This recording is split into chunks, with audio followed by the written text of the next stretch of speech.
a todos nuestros oyentes de Voces de la Psicología. El día de hoy tenemos a una experta, la cual nos va a hablar sobre un tema muy importante para estos futuros psicólogos y también para los psicólogos que ya conocen más sobre este campo. Así que, por favor. Hola, buenos días. Mi nombre es Mary Jane Posadas Limón, soy psicóloga y estudié en la Universidad Cristóbal Colón. He realizado diferentes doctorados, maestrías y diplomados al respecto sobre la psicología clínica y más que nada en el área de las entrevistas. En el aspecto de mi trayectoria laboral, pues más que nada me he centrado en las consultas dentro del área de la psicología clínica y también he ayudado a diferentes profesionales dentro del área de la psicología respecto a asesoramiento sobre cómo mejorar sus técnicas de entrevista y cómo esta es demasiado importante, como ya lo mencionaste, Amparo, en nuestro trayecto como psicólogos clínicos. Muy bien, ya que hemos escuchado toda su trayectoria, podemos notar que tiene una vasta experiencia en temas de este bello campo, la psicología. Primero que nada, quiero mencionarles que en esta ocasión vamos a tener una amplia variedad de temas, los cuales abordar acerca de la entrevista, como mencioné anteriormente. Mi nombre es Amparo Cuevas y el día de hoy estamos en sintonía con Mary Jane Posadas Limón.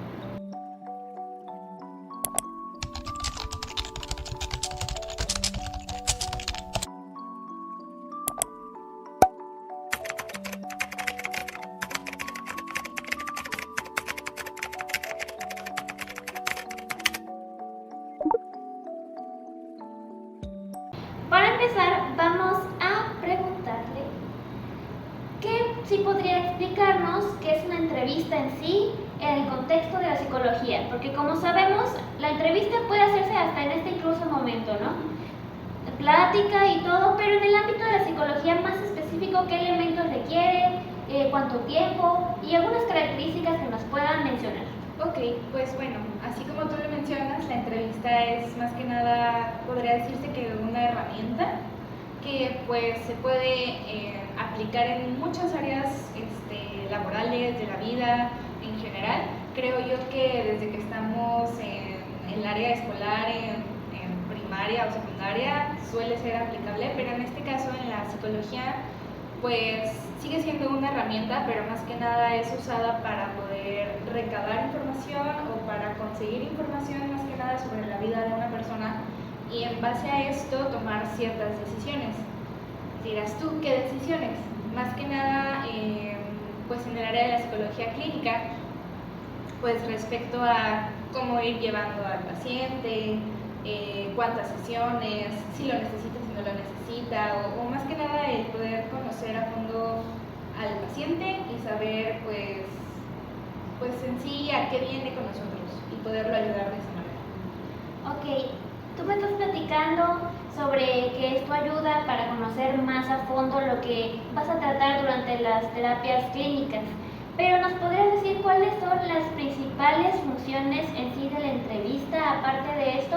O sea, ¿es algo más para recaudar información o es para analizar lo que podría tener de pronóstico? ¿O para qué tipo de funciones podría conllevar una entrevista? Ok, pues principalmente eso, digo que son muy importantes las primeras entrevistas más que nada. En esas se centra más la idea de que ayudan a recopilar información más general e inicial, pero también puede aplicar como una forma de motivación, podríamos decirlo así, a la hora de, no sé, en ámbitos laborales, a la hora de promocionar o promover algo en una entrevista también, o también podría ser como una forma en la que alguien pueda venir y contarnos pues todo lo que le sucede. Ok, habías comentado que en tu trayectoria tenías experiencia en asesorías, ¿verdad? Sí. ¿Estas asesorías enfocadas a niños, adolescentes, adultos? Pues más que nada, yo diría que en general, digo, yo externo las técnicas más que nada a los psicólogos y ellos pues le dan su toque y deciden cómo poderlas implementar al diferente público al que van orientado. Ok, y en tu experiencia, ¿has trabajado con algún grupo de edad más específico?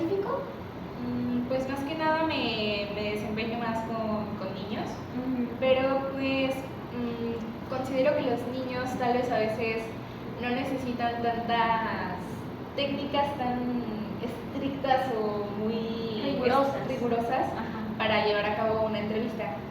Siento que pueden ser más libres, más abiertos, porque pues no es como que todo te lo vayan a contar hablando, te lo cuentan más que nada jugando o tú mismo observando sus interacciones.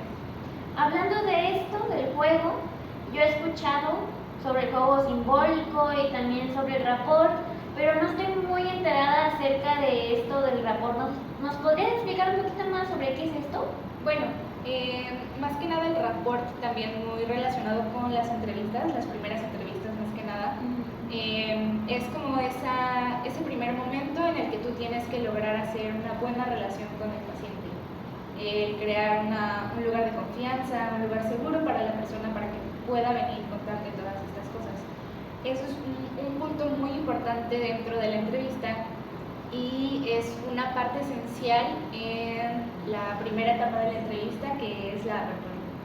Ok, en base a esto, muchas veces las personas pueden sentirse incómodas o nerviosas en un proceso terapéutico o incluso en una entrevista laboral o educativa, al momento de que pues uno como persona no conoce al que va a entrevistarlo, Sí, al claro. psicólogo, entonces como que dices, ¿por qué te voy a contar todo sobre mi vida, no? Entonces me gustaría que me dijeras qué consejos podrías dar para llevar a cabo una buena entrevista, ya sea con lo que decimos del rapport, ejemplos de rapport para niños o para adultos incluso, pero como tú me dijiste que te enfocas más en niños, pues en niños estaría bien algunos ejercicios o técnicas de rapport. Ok, para lo que comentas, para que el paciente se sienta como que más cómodo a la hora de expresar todo lo que nosotros vamos a preguntar, es muy importante crear como un ambiente en el que se sientan cómodos. Digo, a veces pensamos que no es importante, siento, pero es muy relevante el crear una atmósfera de seguridad. Y más que nada eso, y también el que nuestra presencia sea agradable, no sea incómoda para la persona, pero tampoco llegando a extremos de sobreactuar nuestra presencia. Y también un punto importante es que tengamos cierta disponibilidad. ¿A qué me refiero con esto? Que si la persona también viene y te hace preguntas sobre tu vida, tengas esta disponibilidad de contestarlas, pero siempre y cuando no permitas que se inviertan los papeles de que tú te vuelvas a hacer la entrevista. Ok, y ya llegando a este punto, ¿tú cómo me dirías o dirías a los futuros psicólogos y a los psicólogos que apenas están empezando en esta bella carrera, como qué podría hacer para delimitar los roles que hay en la entrevista? Porque pues obviamente hay personas que a veces no les gusta hablar de algún tema y terminan, como tú dices, como cambiando los papeles y diciendo, no, pero entonces dímelo tú. Y más con los adolescentes, que yo creo que como están en una etapa de rebeldía, como de que no quieren hablar de sus sentimientos, algunos, obviamente no generalizando, como que podríamos hacer para delimitar que no se vayan por otras preguntas o que ignoren el tema. Ok, pues primero que nada, como tú siendo el entrevistador, tienes que tener muy claro el fin que tiene tu entrevista y también como que la estructura de cómo lo vas a llevar a cabo. Entonces eso sería como lo primero para que no salgas de esos parámetros. Y segundo, cuando notes que están como que realizando esta desviación o que sientes que se pierden o cositas así, es necesario que podamos como que guiarlos hacia el camino pues al que va la pregunta, ¿no? Y si como mencionas tú en algún momento, lo más que nada en los adolescentes, algunos muestran de esta rebeldía, pues depende mucho de la técnica, pero yo creo que recomendaría tal vez la técnica de confrontación en la que le haces como un comentario hacia el paciente, no desde una crítica, sino para invitarlo como que a reflexionar lo que nos acaba de decir y también refiriéndonos más que nada a sus conductas y también al mensaje que nos están tratando de dar. Ok, ahora que ya mencionaste sobre las técnicas, me gustaría que nos explicaras un poquito más sobre qué tipo de técnicas abordas tú, cuáles conoces, cómo se llevan a cabo, si hay una mejor que tú digas esta me funciona más o esta es la que menos me ha funcionado, y también a qué grupo de edades tú se lo recomendarías, porque ahorita como tú mencionas esta técnica de confrontación es una buena herramienta para poder hacer que ellos solitos como que digamos se maten solitos y traten de responderle, ¿no? Entonces nos gustaría saber un poquito más sobre estos tipos de técnicas. Ok, bueno, como ya mencionaste, está la de confrontación, que puede funcionar también en ámbitos laborales. Por ejemplo, que un colega tuyo venga y te hable y te hable y te hable sobre un tema, entonces tú para comprobar o para saber si sí son veraces sus conocimientos, le empiezas a cuestionar al respecto. Eso también sería como otro uso que se le puede dar a esta técnica. Por otro lado, más centrado en la entrevista clínica, podría decirse, está la técnica de la repetición o la técnica del parafraseo, que son, quiero pensar que como que similares. Primero la técnica de la repetición consiste en que, por ejemplo, tú me cuentas algo y lo último que tú mencionaste te lo vuelvo a repetir, pero como en forma de pregunta para que tú tengas como que la necesidad o por mero instinto el hablarme más al respecto, como que explicarme más lo que sea que me estés contando del tema que me mencionas. Y por otro lado, la técnica del parafraseo, quiero pensar que son similares, pero porque también consiste un poco en repetir lo que tú me dices, pero ponerlo como literalmente en otras palabras. Ok. Pues yo creo que inconscientemente, incluso los que no laboramos como psicólogos y tenemos otras carreras, otras vidas, podemos llegar a utilizar este tipo de técnicas en nuestra conversación diaria, porque yo digo, he platicado con tanta gente en este podcast y hay veces donde yo también es como de que digo, pero es cierto o lo vuelvo a mencionar y me comienzan a hablar mucho más de esto, así que esto es para poder también concientizar que hay diversas cosas que hacemos inconscientemente y que son técnicas. Exacto. Claro. Entonces, también me gustaría que nos hablaras sobre las etapas o el proceso que se lleva para una entrevista, porque me has comentado que indagan más en la vida y que hay muchas cosas, muchas características que debes abordar para poder llegar a obviamente un diagnóstico o incluso para poder dar el pronóstico, ¿no? Claro. Entonces me gustaría que nos describieras las etapas para poder identificarlas bien. Sí, bueno, la entrevista como tal se divide como en 3 etapas, que es la apertura, la cima y el cierre. La apertura es en la que te mencionaba que es importante tener conscientes que se establece un rapport, que pues es el primer contacto entre el paciente y el psicólogo. Entonces es importante cuidarla mucho y cuidar todas estas características que ya te mencioné un poco acerca del rapport, de cuidar el ambiente, cuidar cómo nosotros saludamos a la persona, el hacerle saber que lo esperábamos, que lo vamos a tratar con respeto y todo esto, y también ser conscientes de como que delimitar el propósito desde el inicio, para que tanto tú lo tengas más claro como la otra persona lo tenga más claro. Por otro lado, en la etapa de la cima, en esta etapa pues ya las dos personas son como que conscientes de a dónde va la entrevista, ¿no? Y pues se lleva a cabo las preguntas o la dinámica que tú ya hayas como que organizado.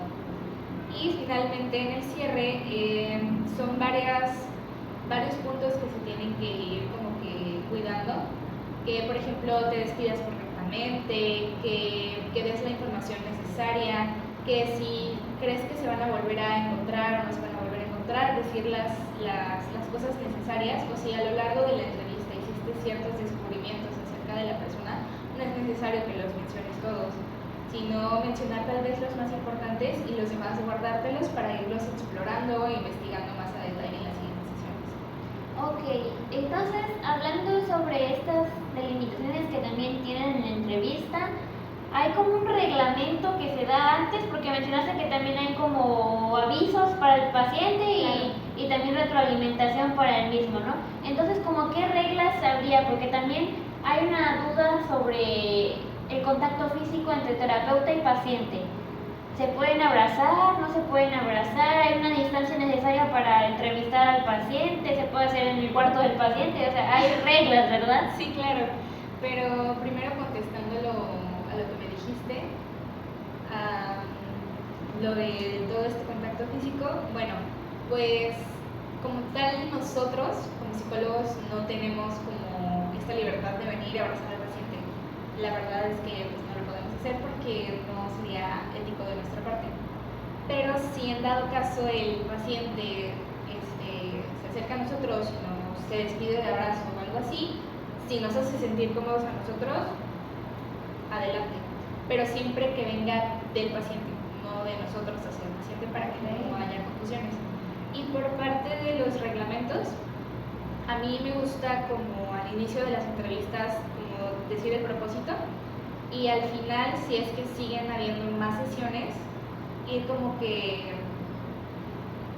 delimitando o poniendo como las reglas de las sesiones.